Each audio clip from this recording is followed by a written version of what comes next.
There's grief and mourning, and grief is the emotion that washes over us when we have lost someone. That's an emotion, a feeling.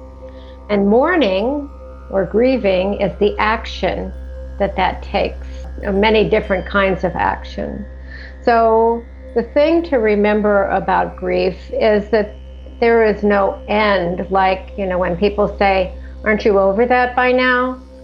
No.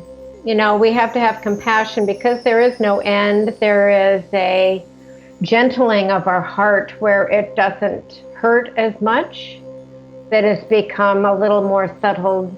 But the change that happens when someone is with you physically and then they are no longer physically around, they have taken off their earth suit and they're great, but we are left to adjust to the change. And that takes time.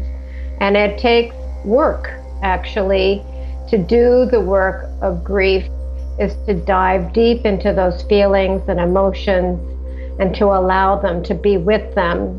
Because it's only by diving deep into them can we come back out into life. If we push against it and resist, we'll be stuck and there's no movement forward. Compassion is one that we all have to grow our awareness of, because there's just been so much grief and mourning. I mean, so many people have died. Let's just start there with COVID-19 that, have not been acknowledged. We need a national day of mourning to really honor and remember every one of these people, but also mourning of just what we are not able to do, of gather with each other, connect with each other in person. We have a lot of loss that has occurred this year. I think this is a big break for everyone to stop and think differently about things, because we're never going back to something normal, moving forward, and it's going to be different. And we all have the ability to design that difference in something new and what we desire based on what we envision. So I think that compassion, and the other quality I would bring up is resilience, because resilience is the ability to have equanimity even in the midst of loss and grief, and to be able to know that there's an ability to still move forward within all of this that's going on.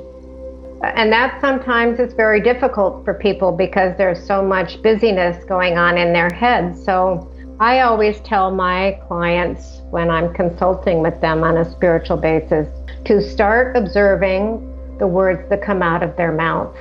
Like they have a little observer sitting on their shoulder and they're watching every word that comes out of their mouth, because every word you speak is concrete energy going out into the universe. And so you can notice, oh, I said that, and no, I don't really want that, cancel.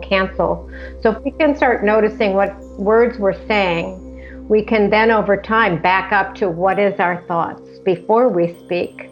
So we can start to be mindful. That really is what mindfulness is about, is focusing on our thoughts and our inner conversations.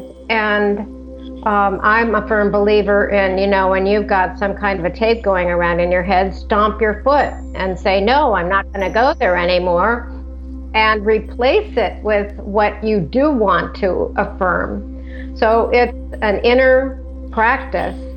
It's more of a challenge as well as an opportunity for us to be mindful in every moment. I mean, that's the practice.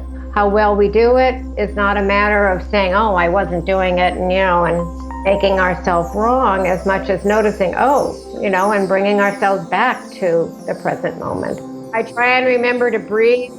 I also like singing, because you have to breathe to sing, and you have to be present to sing. Whether it's a chant or a song that brings you present. And so that's where I think music becomes such a connecting, when people can sing, because it is something you have to do in the present moment. You can't be thinking something else. The Jewish faith has this wonderful ritual of, sitting Shiva for a week when someone dies, so that they're sharing that grief for a week. And then they have a ceremony of marking 1 year. I think that all of those things, creating ceremonies, are very important and helpful That's why I have a whole thing in my book about altars, because creating an altar can be a way to focus your grief and honoring that grief at the same time. One of my friends read my book, and her husband had died, and so she created an altar. She sent me a picture, and I said, oh, you should add a candle and you can light it, whenever you want. She then, a few weeks later, sent me another picture with a candle and flowers, and she lights the candle every night. And it becomes a beautiful way to honor that grief and focus it in a way that is so heart connecting.